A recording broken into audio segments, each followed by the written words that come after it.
Muito bom dia. Que alegria, pessoal, estar aqui com vocês. Muito bom mesmo. Estou muito feliz, viu? Já fazia um tempo que eu gostaria de ter vindo aqui na igreja do Caltrim e é uma satisfação para mim poder, depois de todo esse tempo, dessa caminhada juntos, poder estar aqui.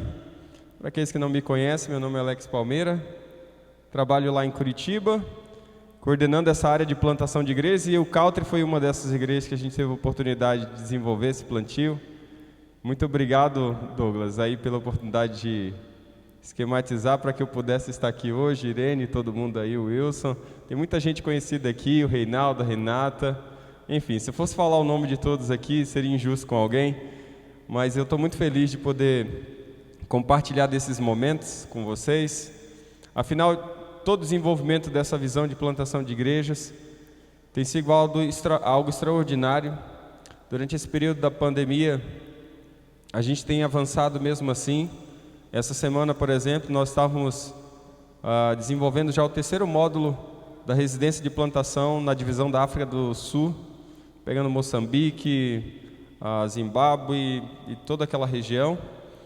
E já startamos também no Japão, na Austrália. Agora estamos indo para a Albânia, Portugal. Temos 4 residências também nos Estados Unidos, uma no México e aqui no Brasil. Começou esse movimento em 2016, alguns de vocês estavam lá.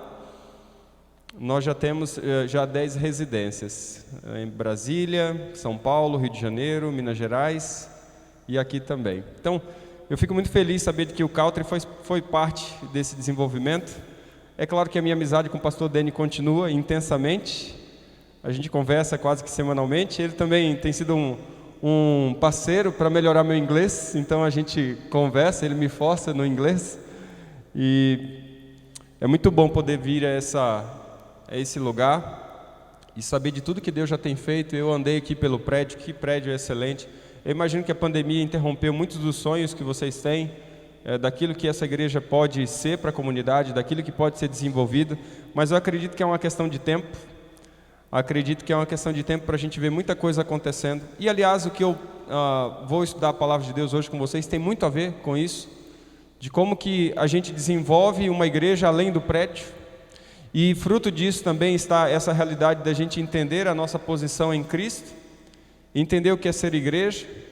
E eu acredito que essa é a minha realidade, da minha reflexão nessa manhã com vocês. Isso tem sido objeto de muitas pesquisas da minha parte, da parte de outras pessoas. Entender o que é igreja, que a gente chama de eclesiologia, e a gente vai entender isso um pouco mais da perspectiva do Evangelho nessa manhã, e eu tenho certeza que vai ser uma bênção. Eu não pude trazer minha família, mas existe um débito aqui de poder estar aqui com ela, porque eu já havia falado muitas vezes a respeito desse lugar, no início principalmente, para minha família, e existe aqui um desejo de poder vir aqui conhecer todo esse contexto. E eu gostaria de nessa manhã trabalhar um assunto. O Douglas me perguntou sobre o que você gostaria, sobre o que você vai falar. E eu perguntei sobre o que vocês percebem de necessidade para a gente conversar agora. E o Douglas falou assim: olha, conversa alguma coisa daquilo que a gente tinha na residência de plantação, traz algumas dessas realidades. E eu falei, então nós vamos conversar sobre resgate de caminhos esquecidos. O que eu vou falar para vocês não é novo, mas talvez é um resgate de muitas coisas que a gente entende que é ser igreja adventista, que a gente entende que é igreja na perspectiva do Evangelho, mas que muitas vezes ao longo da caminhada a gente vai esquecendo. E para isso eu quero fazer esse rastreamento bíblico com vocês. Eu espero que seja útil nessa manhã para a sua reflexão de como ser um membro saudável, de como vivenciar uma experiência a respeito do que é ser igreja. Você sabe que quando Jesus esteve aqui nesse mundo, Ele encontrou uma religião desfacelada. A Bíblia diz, principalmente Ellen White diz que Ele veio na plenitude do tempo, ou seja, no momento certo da história. Esse momento certo da história apontava para um momento onde a igreja, de certa forma, havia perdido o seu sentido de ser igreja, havia perdido o seu propósito de ser igreja, e a religião estava vivenciando um momento muito difícil. E havia algumas características que fez com que a gente entendesse por que de fato a religião ela estava necessitando de uma revitalização. E aqui eu apelo para vocês, diante dessa realidade, para vocês fazerem um paralelo como igreja a respeito dessa revitalização de que Jesus fez no movimento, se não é também o esforço que temos de nesse momento também fazer uma revitalização a respeito de nós mesmos como igreja. A pandemia tem nos ensinado muito, e eu acredito que essa reflexão chega até nós agora com um apelo urgente a respeito de como nós devemos ser igreja, principalmente no momento onde nós não dependamos tanto do prédio. Essa realidade aponta para uma igreja que precisava, de certa forma, por um processo de revitalização urgente, e como Jesus encontrou a religião da sua época. Algumas características que são fáceis da gente perceber de como Jesus encontrou a religião da sua época. Em primeiro lugar, nós encontramos ali uma religião dos lugares sagrados, mas não era uma religião das ruas, não era uma religião com envolvimento com a cidade. Se você perceber, existem vários textos onde Jesus vai falar isso, onde mesmo os apóstolos vão denotar essa realidade. Se você pegar Atos capítulo 17, versículo 20, lá diz que o Deus que fez o mundo, tudo do céu e da terra, não habita em santuários feitos por mãos humanas. E embora a religião da época de Jesus estivesse muito centralizada, sim, numa religião dos lugares sagrados, ela não tinha envolvimento com a cidade, ela não tinha envolvimento com a comunidade, não tinha envolvimento com a vizinhança. Isso era uma das questões de que você tinha uma igreja que estava muito centralizada no prédio, mas não estava centralizada na vida da comunidade. E Jesus vai encontrar uma religião muito assim. Segundo aspecto que Jesus vai encontrar da sua religião, era uma religião das festas e das cerimônias. Como eles gostavam de evento, como que eles gostavam de festa, como que eles gostavam de liturgia, como que eles gostavam de culto. Mas ao mesmo tempo não era uma religião devotada ao cuidado de pessoas. Eles fazem qualquer coisa para estar presente em celebrações, cultos e eventos, mas tem muita dificuldade com o envolvimento com gente. Você vai encontrar isso, por exemplo, em Oséias 6,6, quando ele diz o seguinte: pois desejo misericórdia, não sacrifícios, e conhecimento de Deus em vez de holocaustos. O que eu estou querendo dizer para você nesse texto, Oséias está falando é o seguinte: mais do que vocês ficarem fazendo culto para mim, eu quero que vocês, na verdade, apoiem a causa da sua vizinhança, apoiem a causa do necessitado. Uma outra realidade que você vai encontrar da religião da época de Jesus, era uma religião com zelo excessivo com as formas e pouco comprometimento com pessoas. Você vai encontrar isso, essa realidade, por exemplo, lá em Mateus 23, quando ele diz o seguinte: ai de vocês, mestres da lei e fariseus, vocês são uns hipócritas, vocês dão o dízimo da hortelã, do endro, do cominho, mas vocês têm negligenciado os preceitos mais importantes, que é a justiça, a misericórdia e a fidelidade. Vocês devem praticar estas coisas sem omitir aquelas.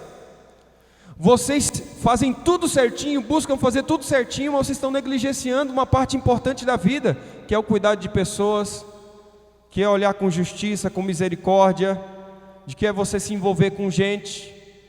Então, muito mais do que vocês estarem preocupados com o zelo excessivo com as formas, com aquilo que tem que ser feito, isso certinho, tudo certinho, como tem que ser as coisas, eu gostaria que vocês tivessem mais olhar devotado para a justiça, para o amor, para a compaixão, para a realidade das pessoas.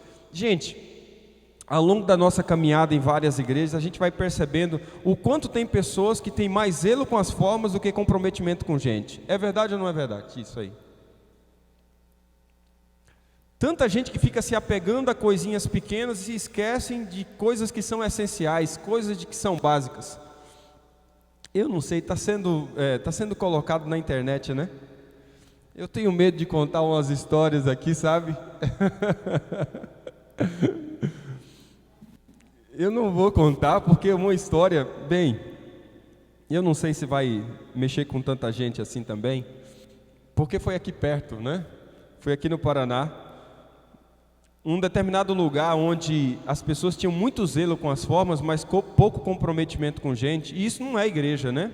Isso não é igreja. Embora a gente busque, como ele diz, olha, faça essa sem omitir aquelas. Nós não estamos falando que você tem que fazer coisa e não fazer outra. Não, é faça uma e também faça outra. Seja justo, misericordioso, tenha compaixão, mas busque o zelo. Um zelo espiritual, não um zelo excessivo da formalidade de um coração que não está rendido ao Senhor, entregue. Mas num determinado lugar aí, você sabe que a gente cede os nossos prédios para o benefício da comunidade, correto? Porque isso aqui não existe para nós. Isso aqui existe para a comunidade.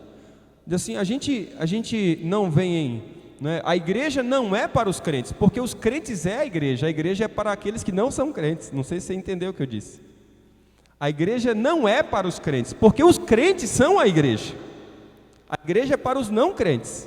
Se a igreja é para os não crentes, significa de que a gente tem que abrir a igreja para que os não crentes possam utilizar o espaço para que isso seja uma bênção. Inclusive quando as pessoas morrem, e aqui é como diz o caso, né? O caso verídico, foi que morreu alguém da comunidade, e eles não tinham lugar para velar o corpo, então foi cedido para que no prédio da igreja pudesse velar esse corpo. E era todo mundo não cristão, e eles então trouxeram o corpo e passaram. Você sabe aquelas cidades pequenas que o corpo fica e o povo fica junto com o corpo a noite inteira? E o povo estava ali a noite toda.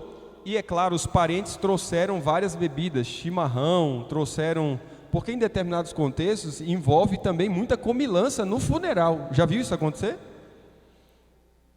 E trouxeram jarras e mais jarras de café. E um irmão que estava ali muito apegado a essas questões e tal, disse o seguinte: ó, vocês não podem tomar café aqui. Vocês não podem tomar café aqui. E aí as pessoas que não sabem nada dessa realidade, né, não conhecem nada sobre esses contextos, disseram assim: mas por quê? Não, porque aqui a gente não toma café. Ele falou bem assim: olha, mas é para deixar a gente desperto aqui durante a noite toda, velando o corpo do nosso parente, né? Seguinte, ó, vocês vão ter que fazer uma escolha: ou vocês tiram o café, ou o corpo nem pode ficar aqui, porque aqui nós não podemos beber café. E você sabe que esse tipo de situação, num contexto como esse, de muita sensibilidade, é um contexto de muita sensibilidade, não é? Muita sensibilidade, as emoções estão ali, a flor da pele, é um momento muito, a gente tem que ter muita sensibilidade. A pessoa disse: não, nós não vamos tirar o jarro de café não. E aquela pessoa disse: se não tirar, o corpo também não pode ficar aqui. Pois os parentes decidiram tirar o corpo, levaram para casa, e no dia seguinte, qual foi a notícia? Qual foi a notícia? Que o pessoal crente daquela igreja, qualquer igreja aí, tá? O pessoal crente daquela igreja tiraram o corpo por causa de jarras de café. Isso demonstrou para a comunidade, cidade pequena, uma tremenda de uma insensibilidade, falta de bom senso gigantesco. Por quê? Porque um determinado zelo foi colocado acima do comprometimento daquele contexto com pessoas. Isso pode acontecer em alguns momentos na nossa vida. Pode ou não pode acontecer na nossa caminhada? Da gente ter um zelo tão excessivo que a gente perde a sensibilidade, principalmente em momentos cruciais como esse. A religião da época de Jesus estava nesse sentido. Eles já não tinham mais sensibilidade com o indivíduo que estava 40 anos paralítico e havia sido curado. Eles estavam preocupados porque o indivíduo pegou a maca. Consegue compreender a realidade do momento de Jesus? E como essa realidade atinge em cheio, muitas vezes, uma realidade que também chega a nós, quando a gente vai perdendo a sensibilidade de gente, de pessoas, e a gente vai colocando as formas, né, acima desse comprometimento. Uma outra coisa que você vai encontrar dentro desse momento da realidade da religião de Jesus, é que eles haviam perdido a compreensão do sacrifício. Eles não entendiam mais que aquilo apontava para algo maior. Eles não haviam entendido mais que aquilo apontava para algo que tinha um significado, que era a morte do Senhor. E eles estavam fazendo aquilo de maneira mecânica, e facilmente a gente corre o risco de ter uma religião mecânica, sim ou não? Tem gente que nesse contexto de vida de igreja há muito tempo, você pode facilmente banalizar realidades muito simples que dão significado. Um culto de pôr do sol, de sábado, que devia ser um momento de família, de congraçamento na família, de alegria, vai perdendo o seu sentido, vai perdendo a sua razão, e a gente já não consegue ver vida nisso. Por quê? Porque em algum momento a gente perdeu essa alegria, essa motivação, e aquilo vai se tornando uma rotina sem sentido para muita gente. Lá em casa a gente tem algumas coisas para não deixar isso acontecer. Então a gente faz algumas coisas bem gostosas. A comida de recepção do sábado é a the best. A nossa melhor comida não é do almoço de sábado de manhã. A nossa melhor comida é a janta da sexta-feira à noite, para receber o sábado. Normalmente a gente tem um pão trançado, que é um pão judaico, e tem várias coisas, muita fruta, muita coisa gostosa, e a gente faz na mesa principal da casa também. Muitas vezes na mesa principal, com toalha e suplá especial, com tudo para mostrar que esse é um momento diferente na nossa casa. A nossa filha, que tem 10 anos, que já toca piano, é o momento que ela vai tocar as músicas para nós, e a gente vai recitar juntos o Shema em hebraico. Tive que ensinar para as meninas em hebraico o Shema. Shemar Israel, Adonai Elohei, Adonai Echad. E elas falam em hebraico, para dizer, isso é um momento especial. Isso não é qualquer momento da semana. E é muito bonito ver a de 6 anos recitando em hebraico, dizendo: o Senhor é o nosso Deus, o nosso único Deus. E é muito bacana tornar isso não um momento repetitivo, para você não cair na forma sem sentido, para o sábado entrar e não ter nenhuma realidade que seja significativa para a família. Israel, de certa forma, a religião daquela época havia perdido de vista o sentido do sacrifício que apontava para Cristo, e ao mesmo tempo era uma religião hipócrita, muito hipócrita, gente. Aliás, essa é uma das realidades que as pessoas em nosso meio, em nossos dias, mais denunciam religião, é a hipocrisia. A hipocrisia da gente dizer uma coisa e não viver aquilo que a gente diz. Essa hipocrisia estava no tempo de Jesus de maneira assim exacerbada. Por que eu digo isso? Se você pega lá Mateus 23, 14, diz assim: ai de vocês, mestres da lei e fariseus, vocês são hipócritas, vocês devoram as casas das viúvas e para disfarçar fazem longas orações. Por isso serão castigados ainda mais severamente. Vocês aqui não têm amor pela causa dos pobres, pela causa dos mais vulneráveis. Vocês falam uma coisa, falam do amor de Deus, mas na verdade vocês não vivem esse amor. Ainda mais nesse momento, gente, onde as palavras lacração, cancelamento, essas são as palavras do momento, né? São palavras ridículas, desculpa o termo, são palavras de um povo que está se imbecilizando, de um projeto de nação que está cada vez mais sem educação. Porque a lacração é exatamente o fim do diálogo, né? Lacrou, acabou, fechou, acabou. Nós estamos vivendo numa sociedade que não quer mais dialogar, não quer ouvir mais a perspectiva do outro. E o que está acontecendo com isso? É de um monte de gente que fala uma coisa, mas vive outra, e hipocrisia corre solta. Na época de Jesus, o que mais tinha era uma religião hipócrita. E uma outra coisa que havia na religião na época de Jesus era uma religião que era muito dependente dos líderes, muito dependente. Ele mesmo vai falar, aí mesmo em Mateus 23, versículo 4, eles atam fardos pesados e os colocam sobre os ombros dos homens, mas eles mesmos não estão dispostos a levantar um só dedo para movê-los. E aí quando você pega Mateus 23 e você vê ali os ais, que Deus vai falando principalmente para a liderança, é exatamente isso, o seguinte: olha, vocês colocam um fardo tão grande sobre as pessoas que as pessoas não conseguem suportar. Gente, eu não estou falando da realidade de hoje, eu estou falando da realidade de Jesus. Faz alguma conexão com hoje? Faz alguma conexão com hoje? Eu falei aqui de pelo menos 5 pontos. É uma religião dos lugares sagrados, mas não das ruas. É uma religião de festa e cerimônia, mas não é comprometido com pessoas. É uma religião com zelo excessivo com as formas e pouco comprometimento com gente. É uma religião dos sacrifícios, destituídos do sentido da compreensão do tipo, que é o sacrifício de Cristo.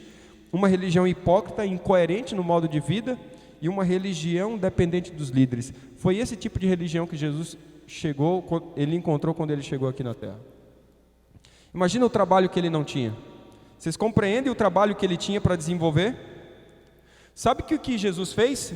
Jesus não chutou o pau da barraca com a religião a ponto de dizer o seguinte: isso não presta, não vou ter isso. Não.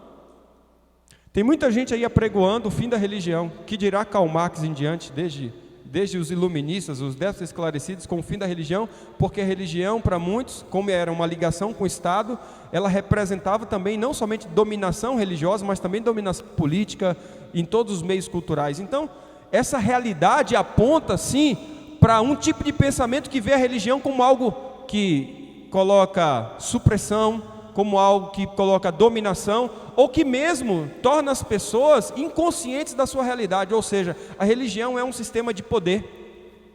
Quantas e quantas pessoas não pensam assim aí fora, sim ou não? Muita gente pensa assim.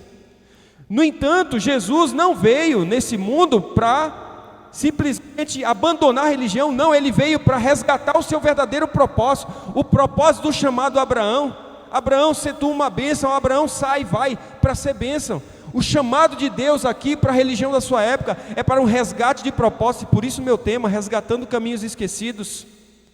Jesus veio para resgatar o ímpeto do movimento, ele veio para tornar a religião o seu verdadeiro significado. Religare, uma oportunidade de uma congregação de crentes que se junta para celebrar o amor de Deus porque foram religados com Cristo. O que é religião, gente? O que é igreja? Algumas pessoas colocaram a identidade de igreja como se fosse esse prédio não é igreja, e é um trabalho de educação falar isso para minhas filhas. Elas falam, eu vou à igreja. Filha, nós não vamos à igreja, nós vamos ao prédio onde a igreja faz o culto, porque igreja é gente, igreja é pessoas. E embora isso seja um clichê muito conhecido, a gente não encara assim. Se você falasse para os cristãos do primeiro século, nós vamos à igreja, essa frase seria completamente incompreendida, não fazia sentido para eles, porque igreja é a congregação dos crentes, a igreja não é o prédio. E isso traz para nós algumas barreiras que hoje nesse culto eu gostaria que você vencesse, se você foi acostumado a essa compreensão. Jesus veio resgatar a essência da religião, o propósito. Ellen White mesmo fala, lá no livro Desejo às Nações, página 19, ela diz que os sistemas pagãos iam perdendo o domínio sobre o povo, e os homens estavam cansados de aparências e fábulas, e eles estavam ansiando por uma religião que fosse capaz de satisfazer a alma. Eles estavam ansiando por algo realmente genuíno, verdadeiro, não hipócrita, mas algo que tivesse modo de vida, algo que tivesse sentido para as pessoas. Eles estavam buscando algo que eles fossem protagonistas, que não dependesse de um ou dois ou três que faz tudo acontecer na igreja. Eles estavam esperando algo que apontasse para Cristo como centro da vida deles. Eles estavam esperando por algo que fosse realmente comprometido com gente, com pessoas, porque isso é a essência de ser igreja. Interessante de que o que Jesus fez para revitalizar esse sentido de religião, esse sentido de igreja? O que ele fez? Gente, o que eu vou falar agora para você aqui, eu peço oração para que você compreenda. Muita gente não compreende isso. Jesus mexeu nas 3 bases do judaísmo da sua época, e eu imagino que ao mexer nessas 3 bases, elas também podem ser bases, que à medida que a gente mexe nessa realidade, a gente pode ter uma revitalização da nossa vida como igreja. E agora eu gostaria que você pensasse igreja não somente como uma congregação dos crentes, mas como você sendo parte desse corpo. E a mudança em você é a mudança também do todo. E à medida que nós mudamos como grupo, nós podemos ver uma igreja diferente, uma igreja mais engajada no verdadeiro sentido do resgate de caminhos esquecidos. Por quê? Jesus vai mexer em 3 bases do judaísmo da sua época. Primeira base do judaísmo, o templo. O templo era a primeira base do judaísmo. Judeus não se viam diferentes ou fora do templo. Dizer que o templo seria destruído significava dizer que a nação seria destruída, porque não existe judeu sem templo, ou não existia judeu sem templo. Se você teve a oportunidade de ir a Israel, eu tive uma vez. Vocês sabiam que eles estão construindo, ou já estão, eu imagino que já deve estar pronto, a maior parte dos instrumentos do 3º templo, que eles esperam o Messias vir, e quando o Messias vir, ele já tem todos os instrumentos. O candelabro gigantesco, de ouro puro, desse tamanho, está lá. Porque ele se veem ainda como templo. Você acha por que eles fazem as orações ali no muro? Porque foi o que restou de quem? Do templo. É o vestígio ainda de que Deus está ali. É interessante porque você vai ver que para revitalizar essa religião sem propósito, sem vida, ele vai mexer nessas três coisas. Primeiro, o templo. Segundo, o sacerdócio. E terceiro, o sacrifício. Esses são os três elementos que dão base para a vida, que dava base para a religião judaica daquela época: o templo, o sacerdócio e o sacrifício. A questão é que quando Jesus chega, ele vai mexer exatamente nesses três elementos. Esses são os três elementos que ele vai mexer. Só que à medida que Jesus vai falando dessas três questões, parece que ele vai mexer para um processo que é um processo de ressignificação, ou mesmo, eu diria, de um processo que vai contrapor a realidade do seu contexto. Por quê? Porque uma vez os discípulos estão andando com ele ao redor do templo, mostrando: olha, Senhor, que coisa fantástica, que magnífica essa construção. Jesus dá um direto, ele diz o seguinte: vocês estão vendo tudo isso aqui? Isso aqui não vai ficar o quê? Pedra sobre pedra, tudo isso aqui será derribado. Gente, isso é um golpe devastador. O que Jesus está dizendo é que o templo seria destruído. Se dizer que o templo seria destruído, seria dizer que a nação seria destruída. Por isso que eles não entendem, por isso que ele muitas vezes era acusado de blasfemar contra o templo. E você sabe que o pecado de blasfêmia contra o templo era um pecado de morte. Muitas e muitas vezes foram atrás de Jesus para matá-lo, porque dizia que ele blasfemava contra o templo. Dizer que o templo seria destruído era um pecado mortal. E agora diz a palavra de Deus que Jesus está dizendo o seguinte: esse templo vai ser destruído. E a minha pergunta para você é o seguinte: se o templo fosse destruído, assim como foi, nós sabemos, no ano 70, como o povo iria adorar? Como o povo iria adorar sem o templo? Se tudo estava centralizado nisso. É interessante porque existem outros textos da Bíblia que apontam para essa realidade, onde Jesus mesmo, e depois Paulo vai dizer o seguinte: olha, Jesus ele disse assim: derribai este templo e em 3 dias o levantarei. Quando ele fala esse texto, ele está falando de quem? Dele mesmo. Dele mesmo. O verdadeiro templo que sou eu será derribado, mas ele será levantado. Ou seja, eu vou morrer, mas eu vou ressuscitar. Depois ele diz o seguinte: olha, não vai ter mais templo. E agora? Ele fala assim: não se preocupem. Paulo vai dizer: vocês são o templo de Deus. Vocês são o templo do Espírito Santo.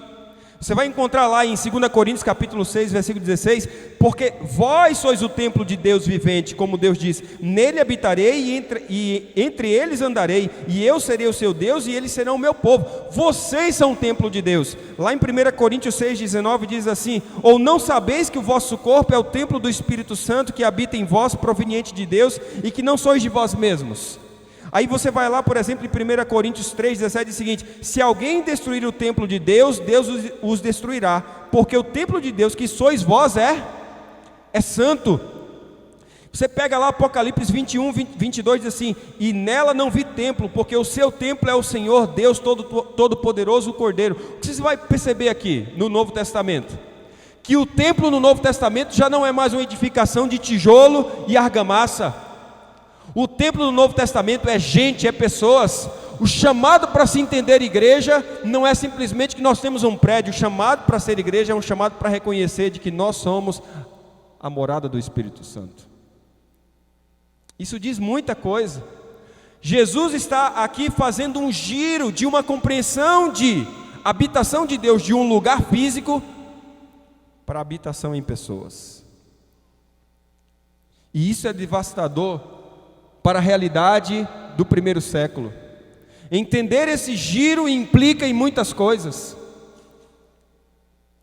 Se você olhar, a mudança de sacerdócio é real, porque se você não vai ter mais templo, como é que fica o sacerdócio?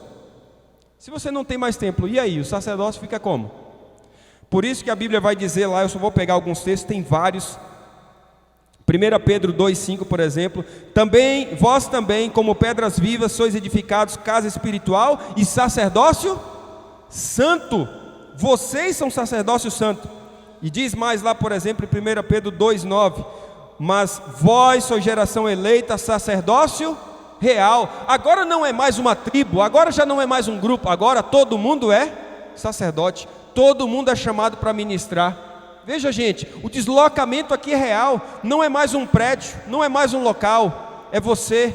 Você é o templo do Espírito Santo, você é a habitação de Deus. Agora já não é mais uma tribo, um grupo de pessoas, agora todos são ministros, todos são sacerdotes.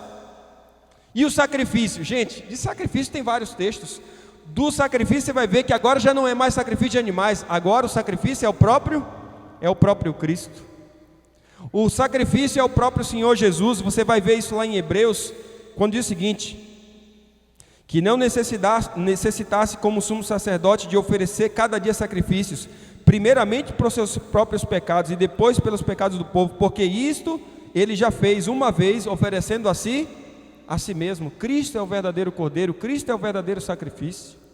Tem vários outros textos aqui, Hebreus 10, 12, 1 Pedro 1, 18, 19. Mas como o precioso sangue de Cristo, como de um cordeiro imaculado e incontaminado, foi sacrificado. O que você percebe é que a lógica de Jesus Cristo muda completamente as três bases do judaísmo. Muda a compreensão do templo, muda a compreensão do sacrifício e muda a compreensão do sacerdócio. É tão interessante isso. O que você vai ver? O que você vai perceber diante dessa realidade? Como é que vai ser a vida da igreja agora sem templo, gente? Como é que vai ser a vida da igreja sem templo? A pandemia nos deu um gostinho disso. Se você não entendeu, não pegou aí o resgatando os caminhos esquecidos, a pandemia foi um chamado para a gente se entender como igreja sem prédio, sem realidade física. Como seria a adoração da igreja sem os líderes para fazer culto para nós? Como seria? Percebe a realidade do Novo Testamento? E o mais incrível de tudo isso é que você vê uma progressão acontecendo aqui, e Jesus Cristo cumpre essa realidade no dia da morte dele. No dia da morte dele, ele faz o giro da religião judaica. Por quê? Porque no dia da morte dele, o véu do templo se rasga, o cordeiro foge e o sacerdote fica a ver navios. E agora, o que eu faço? Vou atrás do cordeiro ou vou fechar a cortina? Naquele dia não houve sacrifício, naquele dia não houve ofício, e naquele dia o templo perdeu o seu sentido, porque ficou escancarado o lugar santíssimo. No dia da morte dele, ele ressignifica a religião. No dia da morte dele, ele aponta para um outro caminho, e o caminho é o seguinte: vocês não precisam depender de um prédio para me servirem. Vocês não dependem de alguns líderes religiosos para me servirem, e vocês não podem colocar meios de graça baratos, senão o meu verdadeiro sacrifício como ponto de salvação para vocês. Essa realidade aponta para uma mudança significativa no jeito de ser igreja. Como que a igreja seria igreja agora sem o templo?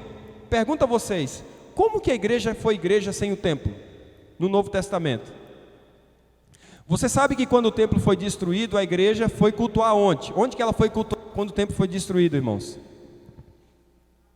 O que vocês me dizem? Para onde que elas foram? Para onde que eles foram, a igreja? Eles não foram para as casas, irmãos. O primeiro lugar que eles foram não foi as casas. O primeiro lugar que eles foram as sinagogas. Eles correram para as sinagogas.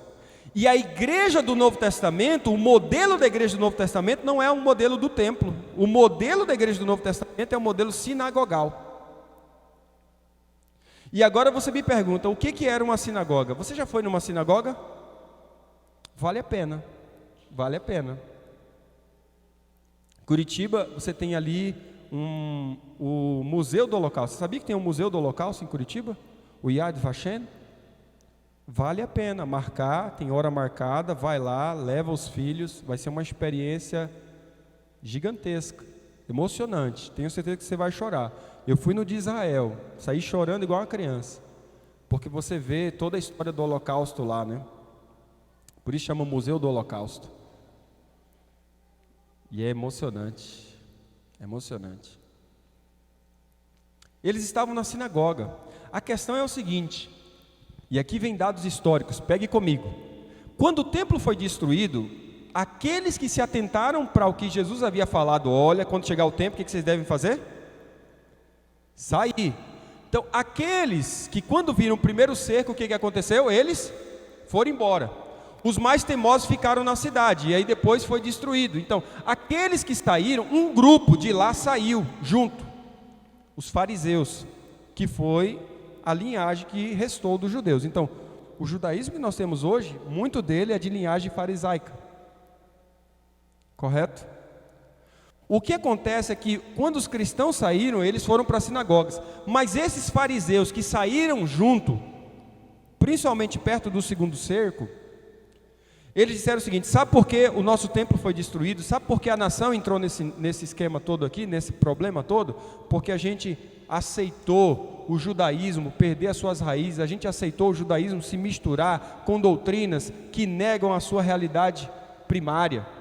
E entre eles achavam de que havia uma seita dentro do judaísmo que estava contaminando o judaísmo. Adivinha quem eram eles? Que estavam contaminando o judaísmo e tomando aquela essência do judaísmo que eles achavam. Quem que eram? Os cristãos, que eram judeus, mas acreditavam em Cristo. Eles não deixaram de ser judeus, eles eram judeus, mas acreditavam em Cristo. E eles então decidiram fazer um movimento que foi um movimento de expulsão dos cristãos das sinagogas. E esse movimento foi chamado o movimento do Birkat Haminim. Birkat quer dizer expulsão, Minim dos malditos, a expulsão dos malditos. Então, os malditos foram expulsos das sinagogas. E agora não restou mais nada para os cristãos a não ser ir para onde? Não tinha mais tempo. E agora não podia ir mais para a sinagoga, não restou para os cristãos ir para onde agora? Para as casas. Então os cristãos foram para as casas por uma questão de necessidade, mas não por uma questão de escolha. Quando os cristãos foram para as casas, o movimento explodiu. Por que explodiu? Porque à medida que a igreja vai crescendo, por que vocês têm o nome de home church? Vocês já questionaram? Porque isso aqui não é uma home. Para vocês serem honestos com o nome de vocês têm que tornar isso aqui um ambiente familiar. Para pelo menos ser honesto com o nome, porque aqui não é uma home. Uma home é a casa do Douglas, seria na casa da Irene, seria na casa do Reinaldo, e lá a gente tivesse uma igreja. Aqui seria uma home church. Aliás, existe uma grande diferença entre house e home. Home é um lar onde famílias moram. House é um prédio ou uma casa, mas que ninguém mora. Mas é uma casa, mas ninguém mora. Estou aprendendo inglês, Irene? É o Dene que está me ajudando. O fato é o seguinte, é que quando você vai olhar essa realidade, eu quero que vocês façam reflexões profundas a respeito da igreja do Caltri aqui. A igreja explodiu por um motivo. A realidade de templo é uma, a realidade de casa é outra. No templo a gente senta de fileira e a gente vê nuca, porque é banco, não é de falta de propósito, porque a gente tem cadeira aqui. E porque no dia da inauguração eu não estava aqui, mas eu vi foto porque tinha mesa aqui. Não é sem propósito. O que havia no templo do Antigo Testamento que não tinha na sinagoga, que a sinagoga e a casa tinha? Por exemplo, por que a gente diz que isso aqui, para todo mundo diz que isso aqui é um templo? Porque no nosso imaginário, na nossa mente, foi criada a ideia de que a igreja é um templo. Só que a igreja do Novo Testamento, ela não tem as características de um templo, porque o templo já havia sido destruído. A igreja do Novo Testamento tem a mentalidade de sinagogal casa. E a minha pergunta para você é: o que tem numa sinagoga? Sinagoga tem tabelionato, sabia, Reinaldo? Servia como tabelionato da comunidade, lugar para decidir sobre compra, venda, escritura. Sinagoga era um lugar de acomodação de estrangeiro. Não tinha lugar para ficar, vamos colocar na sinagoga. Sinagoga era lugar para distribuir comida para os mais pobres. Estou falando do Novo Testamento, não estou falando de agora. Sinagoga era um lugar que tinha de ensino para as crianças, era escola. Sinagoga também era lugar de culto. Sinagoga era um lugar de oficina para ensinar algum ofício. Sinagoga era como se fosse um Lions Club da época, era um lugar de reunião dos anciãos. Sinagoga era o lugar que dava base para o centro da vida comunitária. Não era só para culto, era também para culto. E o modelo da igreja do Novo Testamento é o modelo sinagogal. Quando esse modelo vai para casa, a gente tem agora as casas, e as casas explodem. Por que nas casas o cristianismo explode? porque ele não é frio, ele é íntimo,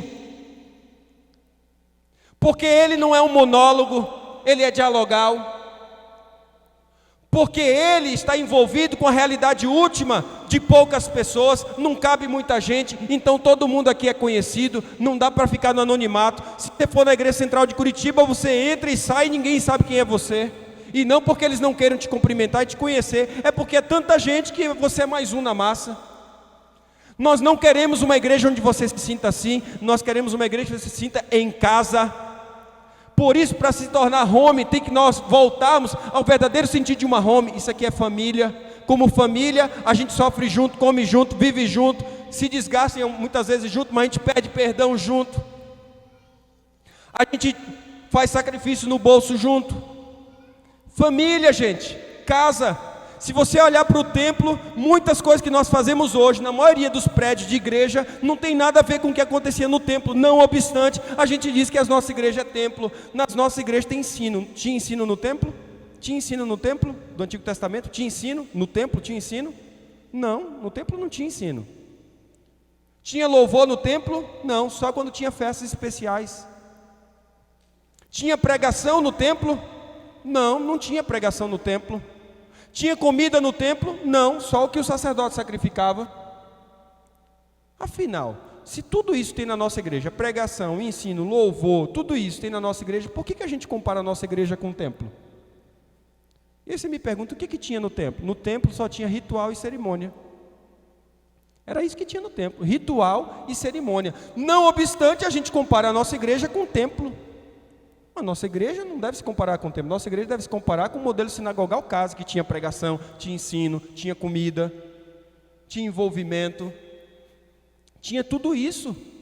Essa realidade desse envolvimento, muito obrigado, tinha isso lá na sinagoga, entendeu? Essa realidade chama a igreja para um novo modus operandi. Nós não estamos aqui para mais um ritual sabático. Nós não estamos aqui para mais um culto cerimonial.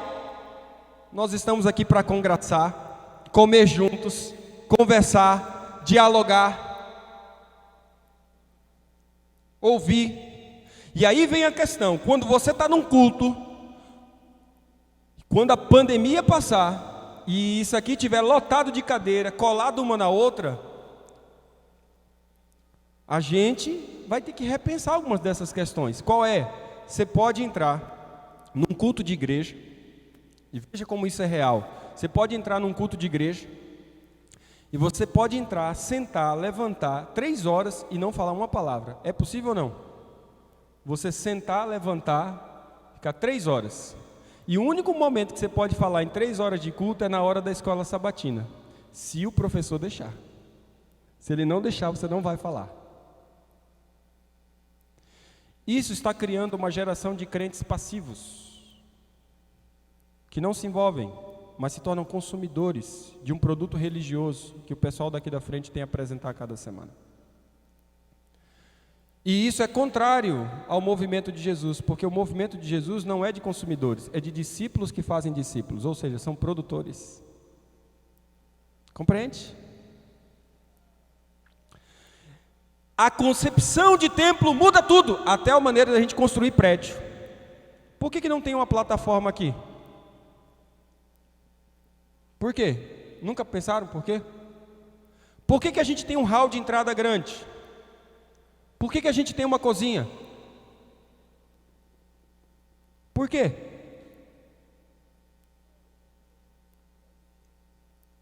Gente, é simples. Essa igreja foi desenvolvida para ser modelo sinagogal. Essa igreja não foi desenvolvida para ser modelo templo, santuário. Até para o adventista é muito caro dizer que isso aqui é um santuário, porque o adventista é o único que acredita que não existe mais santuário na terra. Então é muito ilógico o adventista encarar isso aqui como santuário, porque os adventistas são os únicos que acreditam que o único santuário que existe está no céu. Faz sentido? Essa igreja foi chamada para ser sinagoga. Como sinagoga, existiam 3 coisas na sinagoga que eram muito caras e que envolvem essa noção de templo, sinagoga, casa. Primeiro, recepção forte. Gente, o culto não começa quando alguém aqui começa a falar. O culto começa quando você atravessa essa rua e começa a estacionar, já começa o culto.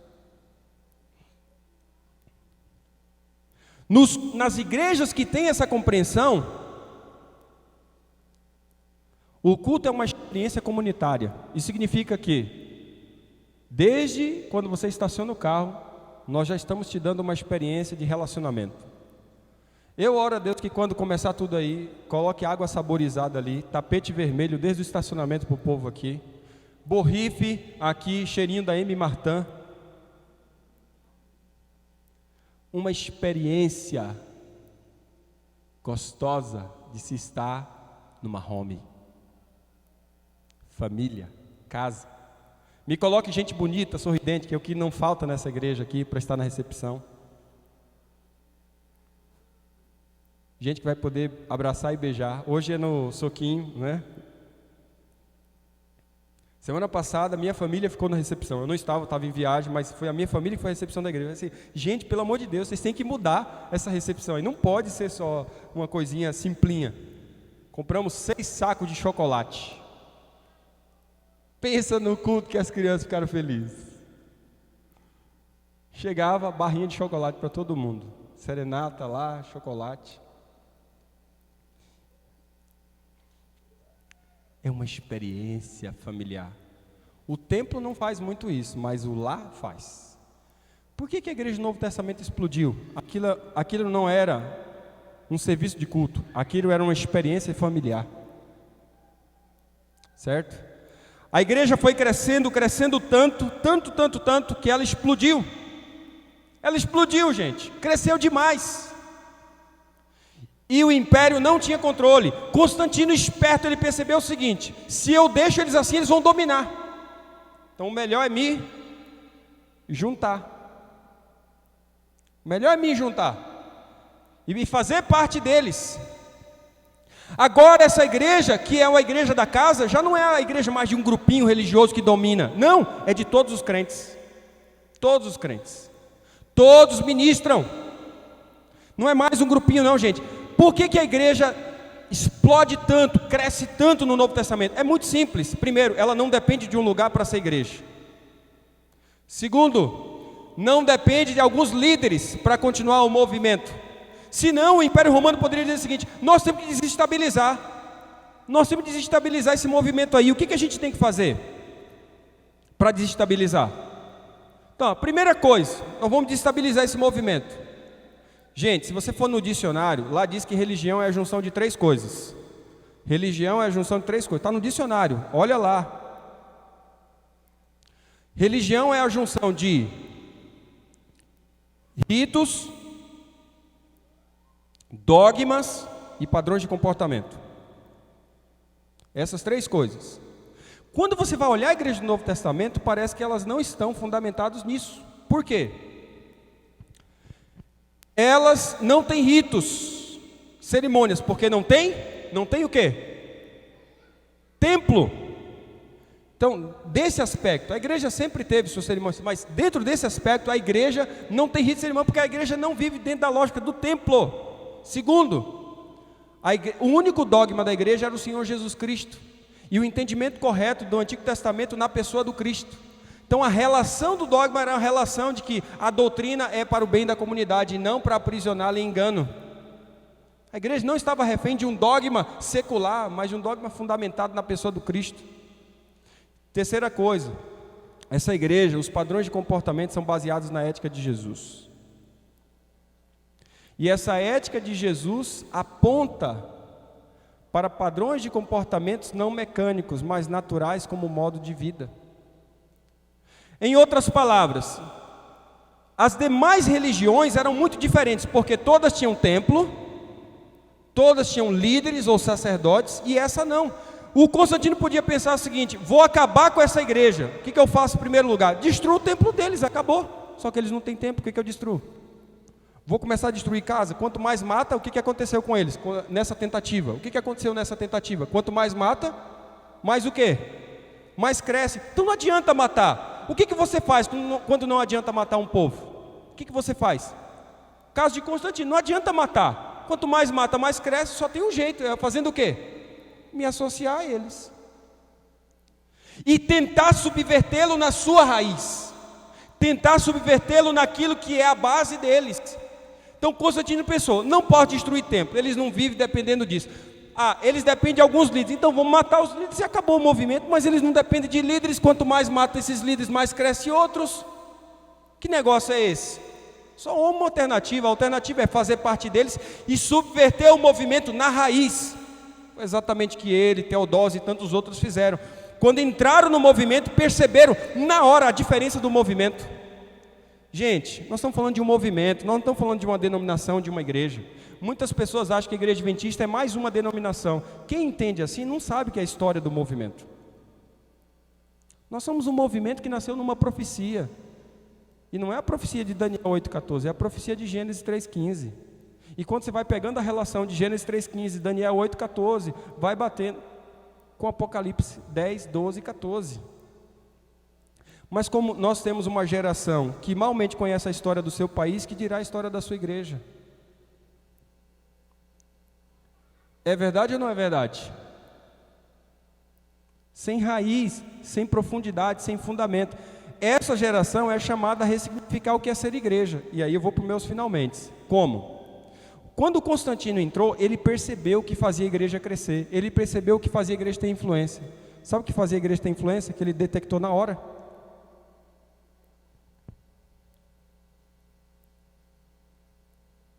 Três coisas. Quais eram elas? Três coisas. A igreja não era dependente de templos. A igreja não era dependente de sacerdotes. E a igreja não era dependente de sacrifícios. Era isso que fazia o movimento crescer. O que o Constantino vai fazer para subverter o movimento? Primeira coisa, tornar as basílicas, que eram reuniões, lugares de reuniões públicas, o lugar de culto. Com isso, a igreja que era nas casas começou de volta a retroceder para onde? Para a visão de igreja prédio. E aí começou a construir catedrais, prédios, basílicas e assim por diante. E a igreja vem para os prédios. Isso tira o caráter home da igreja. Isso tira o caráter família da igreja. Isso tira o caráter comunitário da igreja. Eu costumo brincar, é brincadeira, mas é verdade. É pecado o adventista comer sozinho no sábado. Pecado. O que você prefere? Fazer 5 pratos em casa para comer ou só trazer um e comer vários aqui? Mas a gente faz a escolha a cada sábado de comer 5 sozinho, em vez de só fazer um e comer vários aqui juntos. Irmãos, eu gostaria que vocês entendessem que o culto de vocês a cada sábado nessa igreja começa às 9h45 ou 9h30, o horário que você chegar, e vai até 2 da tarde. Porque o culto só acaba quando termina o almoço. Isso era igreja sinagogal casa. Compreende? Chega um determinado horário em alguns lugares que o povo estão apressados. Por quê? Porque a igreja, quando ela não tem mentalidade sinagogal casa, ela não entende que o diálogo, a conversa, a vida em comunhão é importante. Então o que acontece na maior parte das igrejas? A gente chega, porque a gente passou a semana toda trabalhando e Reinaldo lá vendo o processo e tal, e um monte de coisa, Irene dando aula e tal, e Douglas no hospital, ou gerenciando na faculdade também coisas e tal, e gente atendendo, né, no consultório, e aquela coisa toda, tá lá. Chega sábado, gente, o que nós queremos? Nós queremos conversar, nós queremos dialogar, nós queremos estar juntos, nós queremos estar aqui, pessoal, nós queremos nos desenvolvendo, a gente quer contar as nossas histórias, a gente quer dialogar, a gente quer se misturar. O paradigma normal da igreja templo altera essa mentalidade. O que faz? Você chega no prédio, se você está lá fora conversando, quem é diácono aqui? Quem é diácono aqui? Seja meu amigo agora, tá? Seja meu amigo. Seja meu amigo. Não é para você que eu estou falando isso. É só para você entenda mais claramente. Lá fora, aí os diáconos, inconscientemente, alguns são treinados no seguinte: ninguém pode ficar lá fora. Todo mundo aqui dentro. Só que o povo está lá fora querendo conversar, eles querem dialogar. Então, para dentro. Aí você tem que entrar. Aqui dentro, o diácono vai... Reverência na casa de Deus. Todo mundo quietinho. Mas eu não posso nem conversar aqui também. Não, nem lá fora e nem aqui dentro. Quando termina o culto, aqui ainda bem que ainda não tem umas persianas, que tem os diáconos que ele já sabe que a primeira coisa quando dá a música do amém é começar a descer as persianas. Ou então apagar as luzes. É um convite, diz assim, cai fora. Tá? Os missiólogos dizem que as melhores igrejas são aquelas igrejas que quando termina o culto, o povo fica conversando lá fora durante muito tempo. No nosso caso, nós temos uma justificativa para continuar conversando aqui e depois comer. Por que eu digo isso? Porque nós estamos falando de uma igreja família, que a gente não tem pressa, pelo menos aqui, para ficar nessa agonia toda para ir embora. Por quê? Porque a gente quer conversar. Essa mentalidade de diaconato, com o modelo sinagogal casa, não. Diz o seguinte, pessoal, o culto começa às 9h30. Mas 9h30 nós somos chamados para o nosso Let's Talk. Tá? 9h30 o culto começa no hall da igreja. Água saborizada, bolachinha, uma uva sem semente. Você é chamado para dialogar, conversar. A gente conversar juntos. Tá? 10h começa aqui, ou 9h45 que seja. Começa aqui. Somos chamados aqui a ouvir a palavra de Deus, como estamos ouvindo nessa manhã. Terminou aqui, escola sabatina, chamada a dialogar, a conversar e tudo mais. Terminou a escola sabatina, chamado a comer juntos. Gente, que tipo de igreja nós estamos formando, gente? Igreja íntima, relacional, família. Constantino via isso em cada casa e era impossível deter. Porque o que nos une não é um sermão, não é um culto. O que nos une são as nossas relações um com o outro, é a nossa intimidade. E a melhor maneira de criar intimidade é ao redor da mesa. A melhor maneira de criar intimidade é ao redor da mesa. É aqui, ó. Comendo. A igreja entendia isso. Constantino vai destruir esse ponto como? Volta para os templos. Ao voltar para os templos, vamos alçar um grupinho de crente como crente especial. Isso aqui é muito duro, por isso que eu tenho medo de colocar esses negócios na internet. Vamos alçar um grupinho de crentes como grupo especial. E esses falam pelo povo. E eu não estou falando aqui que nós não temos que ter líder. Mas a liderança que nós somos chamados não é a liderança para exercer hierarquia, é a liderança para exercer função. Ah, você pode dizer, existe hierarquia? Sim, existe hierarquia funcional, mas não hierarquia de posição. Não sei se faz sentido para você o que eu estou falando. A hierarquia funcional me torna um como você, mas a minha função eu a lidero para o bem de todos. A hierarquia de posição eu me coloco acima de vocês. Fez sentido agora mais? A igreja do Novo Testamento é assim. Quer ver um exemplo disso? A mesma imposição de mãos que tem para o ancião é a mesma para o pastor. É a mesma. Biblicamente falando é a mesma. Não tem diferença nenhuma. Mas existe diferença funcional. Existe diferença funcional. Um trabalha integralmente para isso. O outro trabalha parcialmente para isso. Compreende? A igreja do Novo Testamento, pós-Constantino, ao retornar o templo, mata com isso também o sacerdócio. E ao matar o sacerdócio, criam meios de graça barato, que são chamados de sacramentos,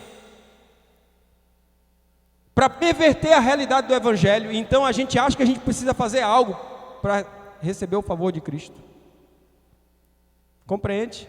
Com isso a igreja declinou e ela entrou no período de apostasia. É o período conhecido no Apocalipse como Pérgamo e Tiatira, escuridão da igreja. Por quê? A igreja voltou para os templos, criou sacerdócio de alguns crentes, não de todos, e a igreja perverteu o sacrifício de Cristo, começou a criar meios de graça barato. E foi isso que levou a igreja de volta para a escuridão. Constantino, Teodósio e os demais trouxeram de volta aquilo que Jesus Cristo havia ressignificado. Com isso em mente, termino dizendo que essa igreja agora é chamada para um processo de resgate. Resgate, que resgate? Resgate de caminhos esquecidos. Resgate para a gente compreender de que a gente é mais do que um prédio. Gente, a pandemia, sabe o que a pandemia fez? A pandemia fez algo extraordinário, gente. A pandemia fez a gente refletir o que é a igreja. E muito daquilo que a gente já falava no plantador, na pandemia ficou muito mais claro para muita gente. Por quê? Com isso eu termino. Quando Constantino fez isso, ele desestruturou a igreja em 3 aspectos. Primeiro, estrutura de liderança. Segundo, estrutura de governo. Terceiro, estrutura doutrinal. Todo mundo acha que o movimento adventista é só um movimento de resgate de doutrinas. Todo mundo acha. Não, o adventismo resgatou a verdade presente. O adventismo resgatou as doutrinas, o sábado, a volta de Jesus. Também. Mas o movimento adventista é um chamado para resgatar a estrutura de liderança e sistema de governo. Eu não tenho tempo para explicar isso aqui para vocês. Vale uma segunda edição quando eu voltar. Mas quando você tem a reforma protestante, é um clamor para resgate de caminhos esquecidos. Só que eles não conseguem resgatar as 3 coisas. Eles só conseguem resgatar uma, com muito ímpeto, com muita força. Tem tentativa das outras, mas uma eles conseguem resgatar mesmo. O que eles conseguiram resgatar? Dos 3, a ideia do sacrifício. Eles não conseguiram resgatar a ideia do templo, nem a ideia do sacerdócio. Mas a do sacrifício eles conseguiram resgatar. Eles disseram o seguinte: o único sacrifício é o sacrifício de quem? De Cristo. E vocês são justificados pela fé nesse sacrifício. Daí a doutrina da justificação pela fé somente em Cristo.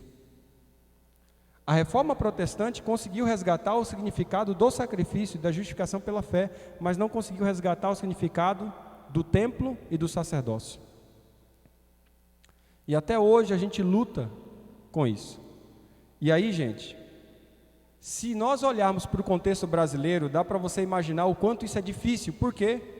Porque nós ficamos 300 anos só na mão da Igreja Católica, 300 anos, só na mão da Igreja Católica, sem concorrência protestante. Isso formou o imaginário do povo.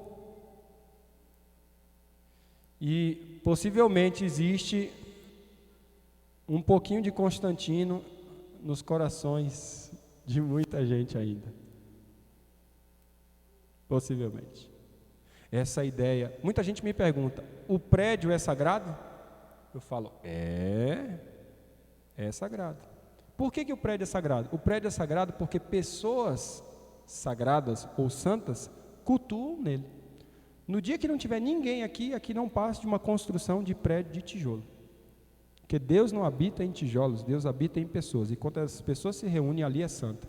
A santidade desse prédio é a mesma santidade da minha casa, porque lá habita gente crente, que ama a Cristo. Isso quer dizer que o que eu faço lá deveria ser colocado na mesma medida do que eu faço aqui, ou o que eu faço aqui colocado na mesma medida do que eu faço lá, porque é o lugar da habitação de gente santa. Não sei se fez sentido o que eu estou falando para você. Faz sentido? Nós somos chamados aqui, gente, nesse lugar, para exercermos, celebrar o amor de Deus por nós. Sabe o que é o mais louco do movimento adventista? E com isso eu chego ao final. Sabe o que é o mais louco do movimento adventista? O movimento adventista é um movimento que começa sem prédio. Sabia disso? Primeira igreja adventista, Estados Unidos, New Hampshire, o que era? Uma casa. Primeira escola adventista, numa casa. Primeiro casa de saúde, numa casa, num lar. Sabe quando a gente foi ter o primeiro prédio de igreja, prédio mesmo? 1870. Pega de 1844, 1870. E mesmo assim esse prédio tinha lugar de fabricação de panfletos, não era só para culto. Esse prédio era escola. Você nunca parou para pensar por que as escolas antigas do movimento adventista eram escolas que aconteciam no fundo das igrejas? Nunca prestou atenção nisso? Por quê? Porque as nossas igrejas não eram só para culto. Você nunca prestou atenção porque nas nossas igrejas a gente tinha salão grande para ter hora social? Gente, esse espaço aqui não é só para estacionar carro. Vocês nunca pararam para perceber isso?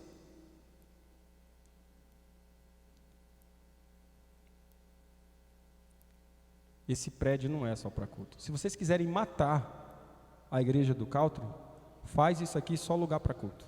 Aí a gente vai ter só 3 vezes por semana, 5 horas por semana. E eu digo, alguém aqui é comerciante aqui? Alguém aqui mexe com comércio? Não existe nenhum louco que cria um prédio desse tamanho para utilizar 5 horas por semana. Nenhum louco faz isso. Algum louco faz isso? Ninguém. A gente faz. Com um monte de igreja que tem por aí. Por quê? Modelo templo, não é modelo sinagogal casa. Compreende? A implicação é forte, é grande, é muito grande. A gente coloca a cadeira aqui para a gente ter facilidade de virar roda, conversar, dialogar. A gente coloca a cadeira aqui porque a gente não quer só ver nuca, a gente quer ver face. A gente coloca a cadeira aqui porque uma hora a gente quer tirar tudo e fazer lugar aqui, lugar de treinamento, fazer lugar de comida, fazer multiuso, sinagoga casa. Compreende? Essa realidade chama a realidade do movimento adventista. O movimento adventista começou sem prédio, gente. Sabia que os pastores na igreja adventista não eram pastores de igreja? Eles eram evangelistas e plantadores, e os pastores da igreja eram os anciãos? Isso foi até basicamente Ellen White morrer. Depois que ela morreu, a gente começou a copiar mais o modelo batista. E hoje a gente tem pastor de igreja local. O que eu estou querendo dizer para você? Que o movimento adventista tem uma doutrina baseada na justificação pela fé. 1888 foi um grande esforço nesse ponto. Nós não éramos dependentes de pastor, e os nossos prédios eles eram multiuso, e nós não estávamos dependendo do prédio. Você sabia? Eu não conheço outra. Se tiver, eu gostaria que alguém me ajudasse. O único movimento que eu conheço que diz que no final dos tempos não vai ter prédio e não vai ter salário para pastor é a igreja adventista. Nós não cremos assim, pessoal. Nós não cremos que no final dos tempos essa igreja será sacudida e os nossos prédios serão fechados? Nós não cremos assim. A gente fala, eu falo para Dani, você sabe que eu vou ficar desempregado, não vou receber dinheiro daqui a pouco tempo, né? Eu escolhi uma profissão que eu sei que eu vou ficar desempregado, pelo menos financeiramente. Não vou deixar de trabalhar, mas financeiramente eu não vou receber. Eu não sei se todos os pastores têm consciência disso, pelo menos imediata. Nós cremos assim ou não? Nós não cremos que a porta da graça será fechada e que o povo vai ter que aprender a viver pela fé no sacrifício de Cristo?